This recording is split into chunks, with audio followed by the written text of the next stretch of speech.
Il fait tomber de l'argent sans s'en rendre compte au moment où il sort de la chambre, pressé et visiblement préoccupé par autre chose. Les billets glissent discrètement de sa poche et restent au sol, sans qu'il ne se retourne une seule fois.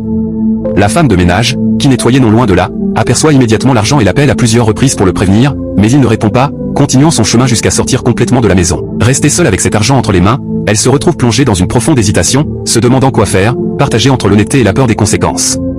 Pendant ce temps, sans qu'elle ne le sache, la femme du monsieur observe toute la scène depuis sa chambre, surveillant chacun de ses gestes avec attention. Craignant d'être accusée à tort si quelqu'un d'autre découvrait l'argent, elle décide finalement de le cacher dans ses vêtements, espérant pouvoir le rendre plus tard lorsque le moment sera opportun. Elle poursuit alors son travail avec un cœur lourd, essayant de rester concentrée malgré la tension et l'inquiétude qui ne cessent de grandir en elle. La femme du monsieur, qui avait tout observé depuis sa chambre, fait semblant de ne rien savoir et décide volontairement de se rapprocher de la femme de ménage avec un calme apparent. Elle la salue chaleureusement et lui souhaite un bon travail, comme à son habitude. Elle lui demande ensuite si elle a terminé de chauffer le repas et si elle a déjà mangé, posant la question avec une insistance subtile qui met la femme de ménage légèrement mal à l'aise. Surprise par cette attention inattendue, la femme de ménage baisse les yeux et répond respectueusement « Madame, je ne peux pas manger votre repas, ce n'est pas bien ».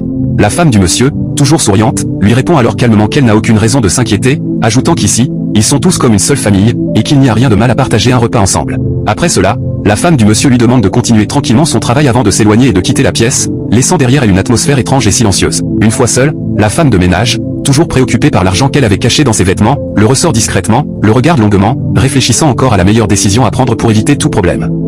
Après quelques instants de réflexion, elle choisit finalement de ranger l'argent dans le tiroir du guéridon, pensant que cet endroit serait plus sûr et plus approprié en attendant de pouvoir le rendre. Elle referme soigneusement le tiroir, prend une profonde inspiration et reprend son nettoyage, essayant de rester concentrée sur son travail malgré l'inquiétude et la tension qui continue de peser sur son esprit. Après quelques heures, le monsieur revient brusquement à la maison. À peine entré, il élève la voix et demande avec insistance « Où est mon argent ?», répétant la question comme s'il était certain qu'il s'est passé quelque chose en son absence.